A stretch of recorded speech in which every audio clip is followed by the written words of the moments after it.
ഇതൊരു ക്രിയാത്മക സംവേദത്തിൻ്റെ വേദി കൂടിയാണ്. ഇത്തരമൊരു സംവാദവേദി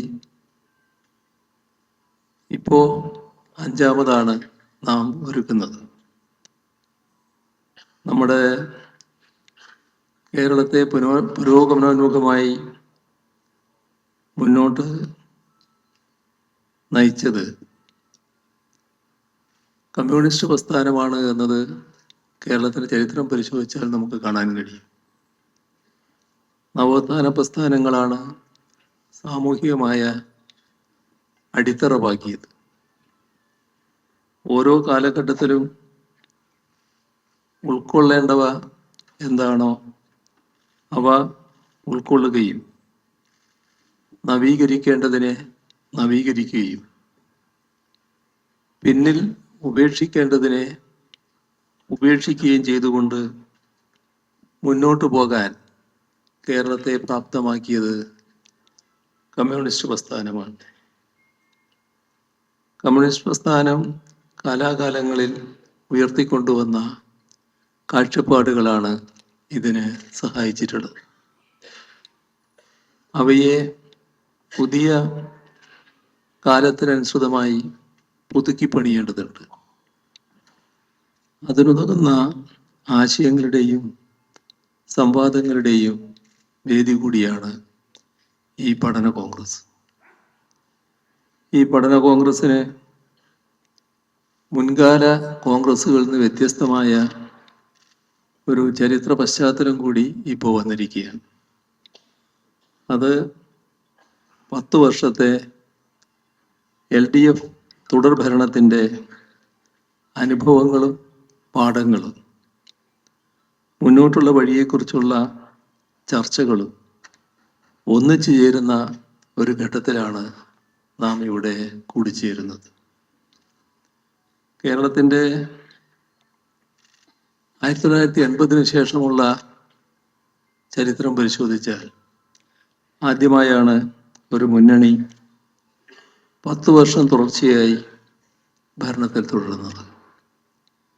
ഈ 10 വർഷഘട്ടത്തെ കേവലമായ ഒരു ഭരണകാലയളവ് മാത്രമായി കണ്ടാൽ പോരാ.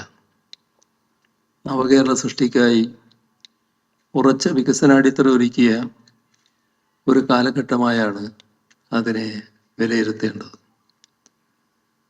ഇവിടെ നമ്മുടെ ലക്ഷ്യം വ്യക്തമാണ്.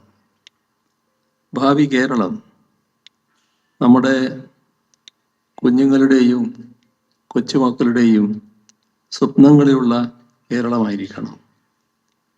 അതൊരു ഉപഭോക്തൃ സംസ്ഥാനമായി മാത്രം ചുരുങ്ങരുത്.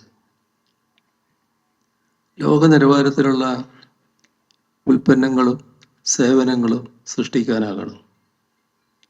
ലോകത്തിന് ആ രീതിയിൽ സംഭാവന നൽകാൻ കഴിയുന്ന മനുഷ്യ വിഭവശേഷിയുടെ കേന്ദ്രമായി കേരളം മാറണം.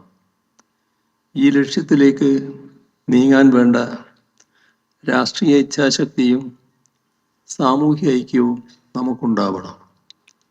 അതിനാവശ്യമായ നയങ്ങളും പദ്ധതികളും പരിപാടികളും ഓരോ മേഖലയിലും വ്യക്തമായി പ്രതിഫലിപ്പിക്കണം. ഈ സമഗ്ര സംവാദത്തിനുള്ള വലിയ വേദിയായാണ് ഈ 5ാമത് കേരള പഠന കോൺഗ്രസ് മാറുന്നത്. വരുംകാല കേരളം എന്താവണം, എങ്ങനെയാവണം? ആഗോള വൈജ്ഞാനിക വിപ്ലവത്തിൻ്റെ ശക്തി ചൈതന്യങ്ങളെ നമുക്ക് എങ്ങനെ ഇവിടെ എത്തിക്കാനാവണം? അതിൻ്റെ കൂടി അടിസ്ഥാനത്തിൽ ഒരു വൈജ്ഞാനിക സമ്പദ്ഘടനയും വിജ്ഞാന സമൂഹവും സൃഷ്ടിക്കാൻ എന്തൊക്കെ വേണം? ഇതിൻ്റെ ഭാഗമായി എങ്ങനെ ആധുനിക വിഷയങ്ങളിലെ നൈപുണികളിലേക്ക് പുതിയ തലമുറയെ ആകർഷിക്കാനും അതിൽ സജ്ജരാക്കാനും അങ്ങനെ ആഗോളതല മത്സരങ്ങളിൽ വിജയപ്രാപ്തി ഉറപ്പിക്കാൻ കഴിയുന്ന പ്രഗത്ഭരായി അവരെ മാറ്റാനും കഴിയണം. ഇതൊക്കെ സംബന്ധിച്ച ക്രിയാത്മകമായ ബ്ലൂ പ്രിൻ്റ് ഇവിടെ നടക്കുന്ന ചർച്ചകളിലൂടെ ഉരുത്തിരിയണം. നമ്മൾ ആഗ്രഹിക്കുന്ന തരത്തിലുള്ള ആഗോള വൈജ്ഞാനിക സാമ്പത്തിക സഹകരണം സാധ്യമാക്കാൻ കേരളത്തെ പൂർണ്ണമായി അനുവദിക്കുന്ന ഒരു ഭരണ സംവിധാനമല്ല ഇന്ത്യയിലുള്ളത്. ഇത് ഒരു പരിമിതിയാണ്. എന്നാൽ ഈ പരിമിതിയെ പഴിച്ച് നിസ്സംഗതയിലോ നിഷ്ക്രിയത്വത്തിലോ തളഞ്ഞു കിടക്കാൻ നാം പോവുകയല്ല. ഭരണഘടനയ്ക്കുള്ളിൽ നിന്നുകൊണ്ട് തന്നെ അതനുവദിക്കുന്ന എല്ലാ സാധ്യതകളും ഉപയോഗിച്ച് വികസിതാവസ്ഥയിലേക്ക് കേരളത്തെ ഉയർത്താനാണ് പോകുന്നത്. നമ്മുടെ കൊച്ചു കേരളം എന്ന് പറയുന്ന അപകർഷതാബോധത്തിൻ്റെ രീതി ഇനി വേണ്ടതില്ല. നമ്മുടെ മഹത്തായ കേരളം എന്ന് പറയുന്ന ആത്മവിശ്വാസ രീതി ഇനി നമുക്ക് തുടരാം. ആത്മവിശ്വാസത്തിന് ബലം നൽകാൻ വേണ്ടത്ര വിഭവങ്ങളും അത് ഉപയോഗിക്കാനുള്ള കേരളീയത എന്ന വികാരവും നമുക്കുണ്ട്.